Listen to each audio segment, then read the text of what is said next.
Hello boss babes and bosses out there. Yes, this video is the second video of our social media management series. So before you are going to watch this, I would like you to watch this first. Kung hindi nyo pa yan napanood, panoorin nyo muna because I stated there the step by step on how to become a social media manager.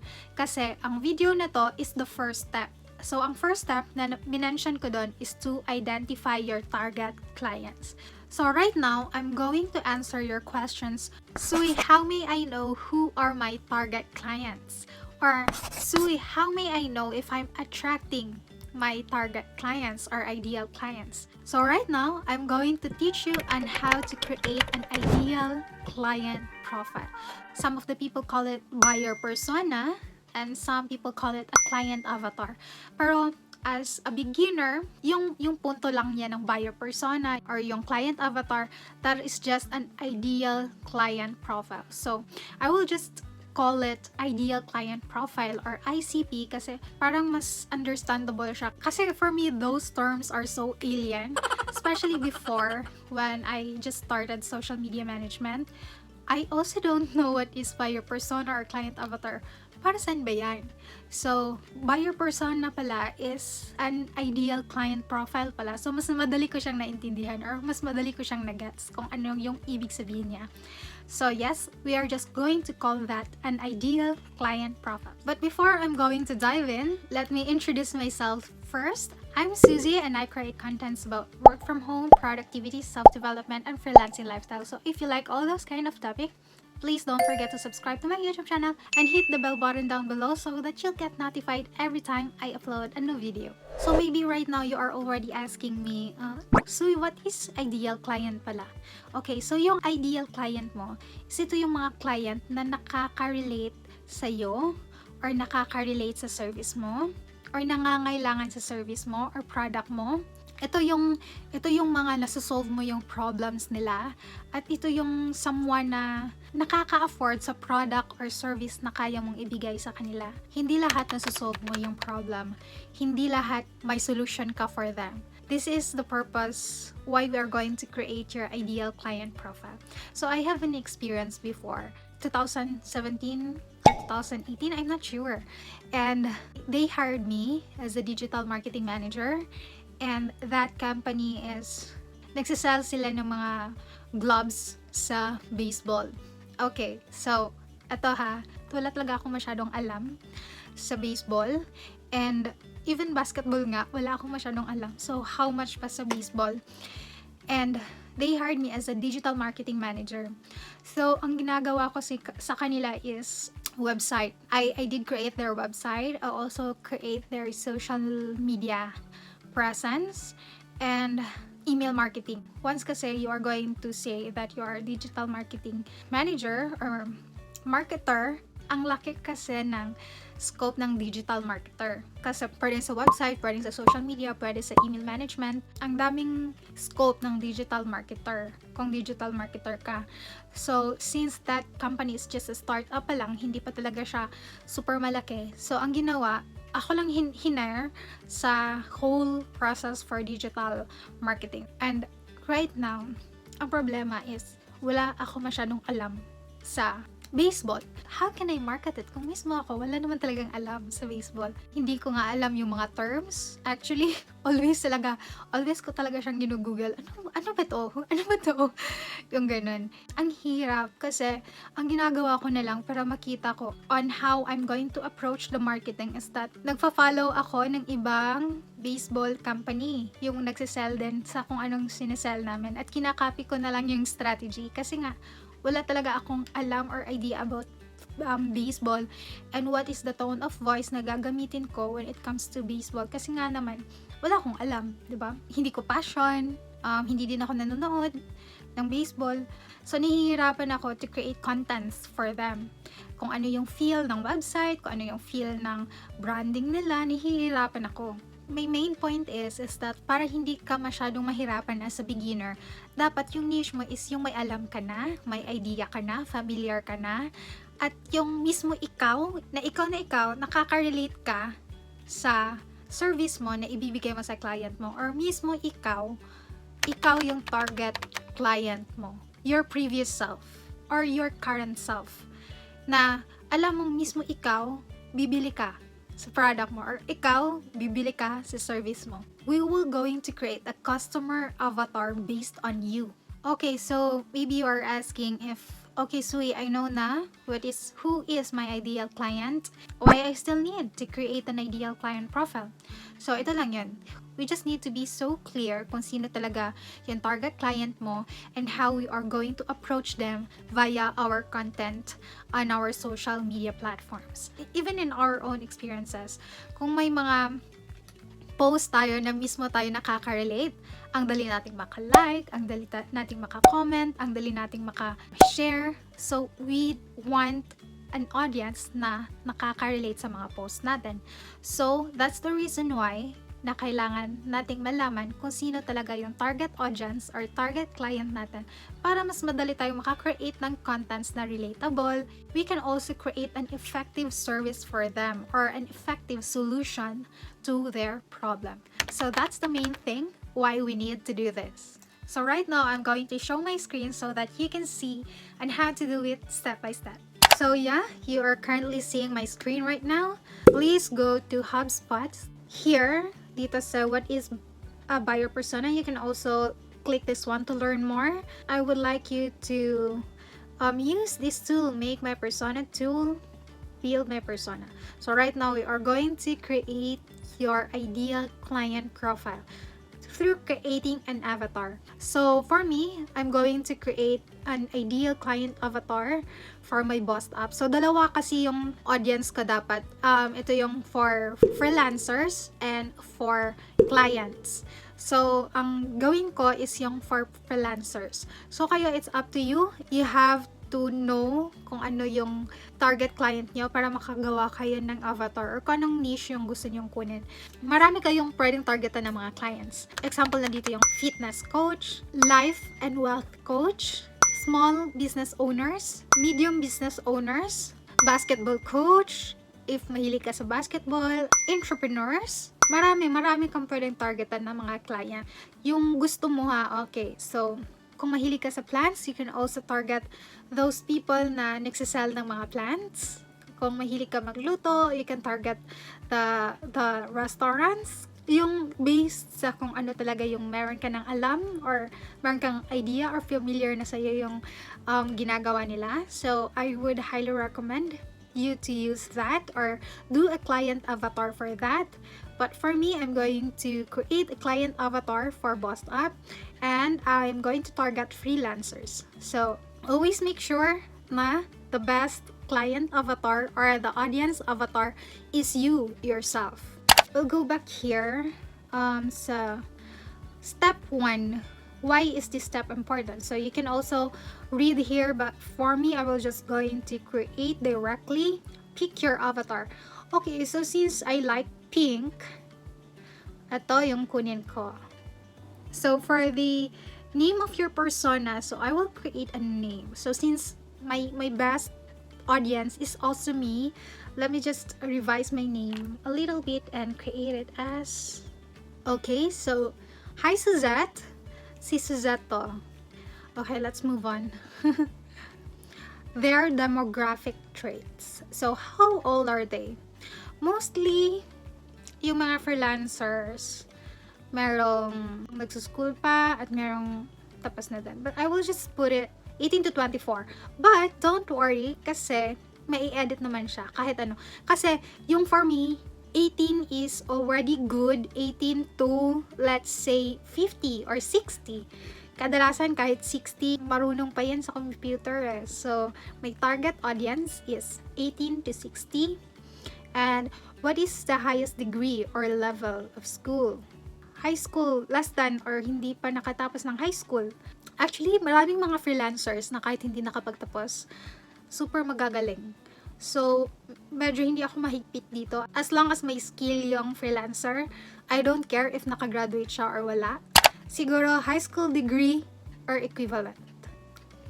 Not necessary talaga na high school graduate, but then, as long as they know how to converse in English, and they know how to follow instruction, and they are skillful. Ayan. Actually, yes, ang daming hindi nakapagtapos, pero ngayon, mga 6 figures earner na. So, hindi talaga siya, hindi yan siya ang basihan. Step 3, their business. Okay, what industry do they work in? So, some of them, ulang work ngayon. Some of them, nasa corporate. Some of them, online din. Some of them, nasa call center agency. I will just skip that one. Kasi wala akong specific talaga na industry kung saan sila nag-work. Some of them pa nga, hindi pa employed. Meron ding mga OFW. So, I will not put something sa anong work nila ngayon. What is the size of their organization? I will just also put here self-employed kasi I'm not sure kung ano yung work nila ngayon. Job title. What is their job title? I will just put here OFW. Ito yung always or marami nagko-communicate sa akin. OFW. We'll just put here call center agent. New moms. Yes, marami nagko-communicate sa akin ng mga bagong mommy pa na they are interested to know what is work from home and how to start working from home. So, let's just put na yan lang muna. Don't worry guys kung hindi pa kayo sure. You can just put something lang tapos pwede naman natin siyang ma-edit mamaya. So, how is their job measured? Lead generation and revenue.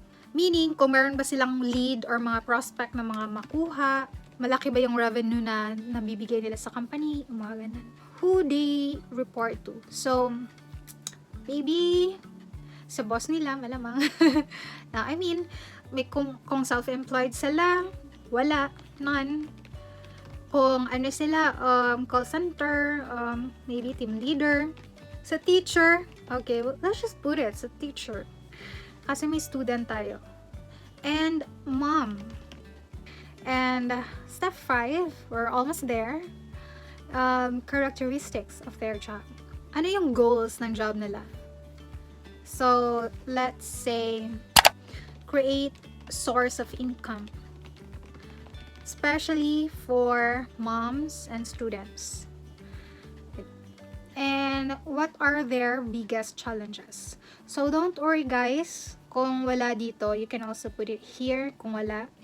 But siguro, ang always ko maririnig ng mga problema nila na hindi sila nakaka-start to work from home is the resources. Sabi nila, wala pa silang laptop or desktop na magamit. At then, navigating client relationship. And then, sa inyo guys, kung hindi wala dito sa chinek ko, you can also put it here. We can edit naman doon sa loob na talaga. Yung nasa summary na sa lahat ng answer natin. Don't know what skills to offer. They don't have an idea. So, let's just put it ganyan na lang muna. We can add it more later. What are their job responsibilities? Maybe I can just put here kung ano yung mga job responsibilities nila. Taking care of their child. Schoolwork na lang. Schoolwork. For others, call center. Okay, so the step 6, how they work. So, what tools do they use? Or they need sa job nila? So, mostly, some of them needs an email. Employee scheduling? Nope, hindi naman. Word processing? How do they prefer to communicate? Okay, so, this question, ang ibig sabihin nito, kung saan mo sila always makikita or saan mo sila madaling mako-communicate. Through text ba, through email, through phone, through social media or face-to-face. Ako, yung mga freelancers, always ko talaga sila nakikita sa social media. Or madali kong makapture yung attention nila sa social media. So, I'm going to select social media. Pero if sa'yo, if madali mong nako-communicate yung ideal client mo through gatherings, like mag face-to-face kayo. Pero ngayon, sa case natin ngayon, mahirap makipag face-to-face sa ibang tao kasi we are still in a social distancing kind of lifestyle. But for me, as yung mga freelancer na target ko or yung ginagawa ko na client avatar ngayon is for freelancers. So, I can always get their attention via social media. Their consumption habits. How do they gain information? So, marami.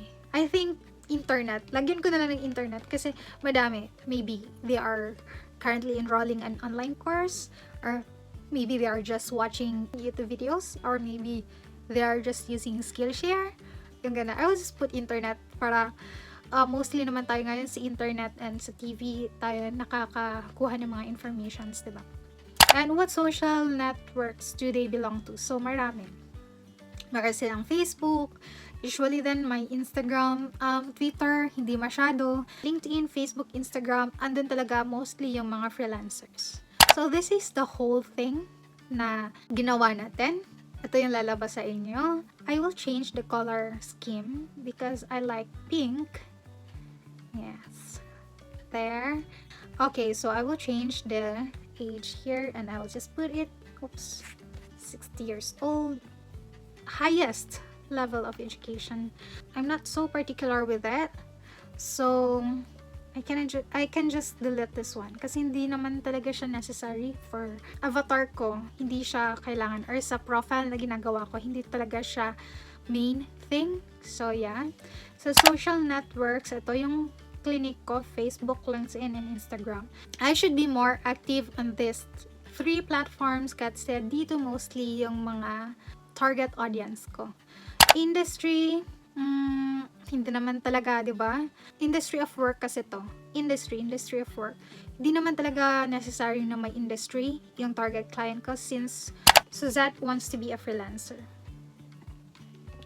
Wants to be or a newbie. Preferred communication. Mostly, they really prefer social media. And hindi lahat din sa kanila na gumagamit ng email. So, easiest way for me to get in touch with them is through social media. Tools they need to do their job. So, ito yung currently ng mga tools na ginagamit nila ngayon sa current work nila. So, mostly sa ginawa ko, mga OFW, call center agents, students, new moms, that's that. And for the job responsibility, ito, taking care of their children, schoolwork, sa mga students, outbounds, inbounds, yun yung nilagay ko. And job responsibilities, ano yung mga job responsibilities nila? Mostly, sa client avatar mo. And here, their job is measured by the revenue or the income that they are getting and the leads that they are generating also. Okay, so dito sa non, ito mostly mga self-employed or hindi nagwo-work. So that's why nilagay ko yung non. Ang iba, team leader, boss. You can also do a quick research about your client avatar, yung mga friend mo. And goal, yung goal nila is to create more revenue or create more source of income. Syempre, mostly yan naman talaga yung reason natin sa work natin, diba? And if you know other goals nila, you can also put that. And they gain information by internet, or pwede mo din ilagay TV. Kung gusto mo din na very specific talaga, like internet, and then news, TV news, YouTube, Facebook, yung mga ganun. But for me, I will just put that internet para lahat na, kasali na. Ito talaga yung pinaka-importante sa lahat. Yung biggest challenge. Resources, ito yung mga gagamitan like internet, laptop. Ito marami nagchat sa akin na walang magamit na laptop. And tutorials. And then communication. Wala silang madaling matanungan sa kanilang mga questions or mentor. Navigating client relationship and communication. I will just put here, navigating client relationship. Hindi sila marunong paano mag-approach sa client. Or problem solving and decision making. They are also not sure on how to solve the client's problem kasi they don't have much skills pa sa freelancing. And ito talaga yung always na biggest problem na always kong naririnig. They don't know how to start. By the way, if you still don't know how to start and how to start working from home, please check this video here. Kasi dyan, diniscuss ko step by step on how to start working from home. So that's that. And they don't know what skills to offer. Ito din, sa video na to, you can also watch that because I talked about all the skills for newbies na pwede mong matutunan. And isa na doon sa sinabi ko yung social media management, which is this series. So yeah, that's that. And what else? They don't have an idea how to price their service. So for pricing of service then, check this video here. Yeah, mostly yan yung mga tatatanggap ko ng mga questions. And you can also add another one here, but for me, yan lang muna yung ilalagay ko. I will add another section here kasi gusto ko na ilagay nyo din to. Answer or solution. So here, dito pa lang, dito pa lang, alam mo na sa biggest challenges kung ano yung pwede mong ma-offer. Hindi naman na bigyan mo siya ng laptop, of course, diba? Hindi. You would just siguro advise kung ano yung mabuting laptop na affordable, or kung may budget, yung mas maganda talaga na yung content that will answer most of their questions. And then dito din, I can also see that they need a mentor or they need someone they can ask. So, yung ginawa ko, I created a Facebook group para ma-check ko yung work nila. So, navigating client relationship. So, more likely, how to onboard and retain clients. I can put that on my content as well. Problem solving. I can also create a content for that. Actually, the three biggest dito is meron na ako. And yeah, most likely this is how I can help them, or how can I answer or provide solutions to their struggles and challenges. So these two sections here, the biggest challenges and the answer or solution to his or her problems, challenges, struggles, challenges, ito yung pinaka-importante. Ito, parang guide mo lang siya kung saan mo sila makikita and how you are going to communicate with them, ano yung mas priorities nila ngayon. So, para mag-meet talaga kayo ni client, you are on the same stage or the same phase sa client nyo or sa target na audience nyo sa social media. Again, guys, I will reiterate it again. The biggest challenges, you should know that one. Ano yung problema nila and paano mo ito masusolve. Dapat alam mo yan, dalawa, para mas madali mo silang ma-attract, para mas madali silang makarelate sa'yo. So, this is how you are going to create a very solid na ideal client profile that can really help you on how to create contents that they can relate and they can easily trust you na alam mo talaga yung ginagawa mo. So, yeah. That's that. After that, I would like you to save it. Or dapat dito, tama yung email address. And then, number. Woohoo! Ito, pwede nyo naman to siyang i-copy. Pero, the thing is, kung sino yung nakakakita nito is they can also edit it. So, I will not recommend you to do this one. Instead, download it and share it sa group natin. Inside sa group natin. So, here, hi si Z. You're an aspiring freelancer. Si Z is an aspiring freelancer. Preferred method niya, ang age niya nasa 18 to 60 years old. Yung social media niya is Facebook, and yeah, ito yung lahat na ginawa natin. Again guys, if you have a lot of target clients, you can also create another one if you would like. I will still create one for the clients ko talaga are yung clients ng mga boss up. So this is for the aspiring freelancers.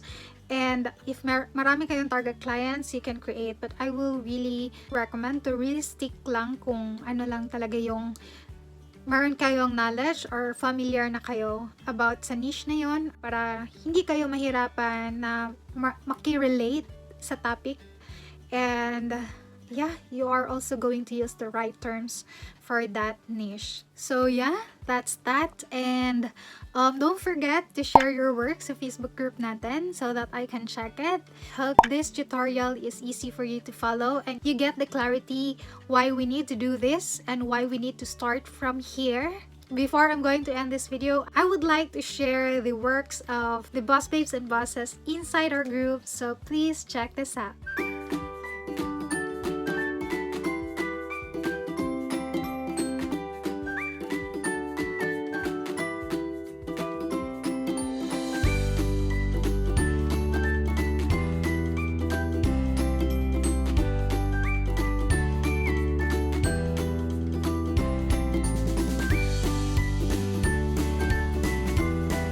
If you want to be part of our group, just research I'm Ready to Boss Up by 𝐵𝐸𝐶, and you just have to fill up a couple of questions there, then you're in. Again guys, if you are not going to fill that out, then I'm not going to let you in as well, because I'm just making sure that yung lahat ng nakapasok sa atin is really interested to learn about work from home. And also, don't forget to follow me on my Instagram account @𝐵𝐸𝐶, and sa Facebook page din natin na BossedUp PH. And don't forget to subscribe to my channel and hit the bell button down below so that you'll get notified every time I upload a new video. And guys, the next video that I'm going to share with you is how to create a branding for your social media business. So that is a very nice activity and I'm so excited for you to do that. So yeah, see you on my next one. Bye!